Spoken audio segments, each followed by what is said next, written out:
అధికారుల నిర్లక్ష్యంపై తలెత్తిన ప్రశ్నలు. పులివెందులలో జాతీయ జెండాకు అవమానం. కడప జిల్లా పులివెందులలో జాతీయ జెండాకు అవమానం జరిగిందంటూ విమర్శలు వెల్లువెత్తుతున్నాయి.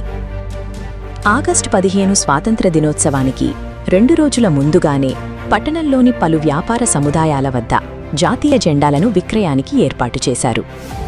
అయితే దేశ గౌరవానికి ప్రతీక అయిన జాతీయ జెండాలను కొందరు వ్యాపారులు తలకిందులుగా వేలాడదీయడం ఇప్పుడు వివాదానికి కారణమైంది. జాతీయ జెండాను ఎలా ప్రదర్శించాలి అనే విషయంలో కనీస అవగాహన లేకుండా వ్యాపార సముదాయాల ముందు జెండాలను తలకిందులుగా ఏర్పాటు చేయడంపై పలువురు ఆగ్రహం వ్యక్తం చేస్తున్నారు.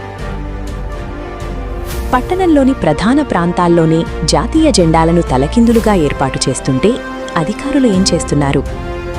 స్వాతంత్ర్య దినోత్సవానికి ముందు జెండాల విక్రయాలు, ప్రదర్శనపై కనీస పర్యవేక్షణ కూడా లేదా అంటూ స్థానికులు ప్రశ్నిస్తున్నారు.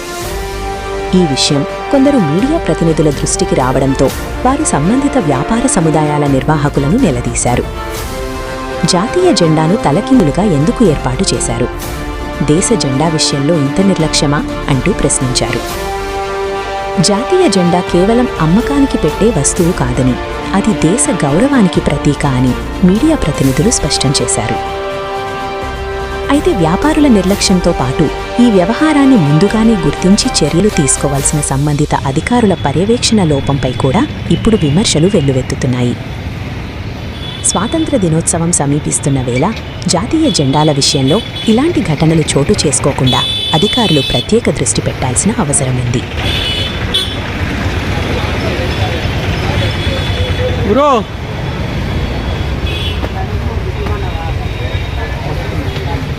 ఎవరు బ్రో జెండా కట్టింది? జెండా ఎట్లా కట్టినారు చూడండి. కొందరికి కాదు జెండా ఏ పరిస్థితిలో ఉందో. మీరు జెండాలు కూడా అమ్ముతున్నారు, చూడండి ఎట్లా కట్టారు. కట్టకపోయినా ఇబ్బంది లేదు, మీరు దాన్ని అవమానంగా కట్టకండి. ఏ పక్క ఉండాలా?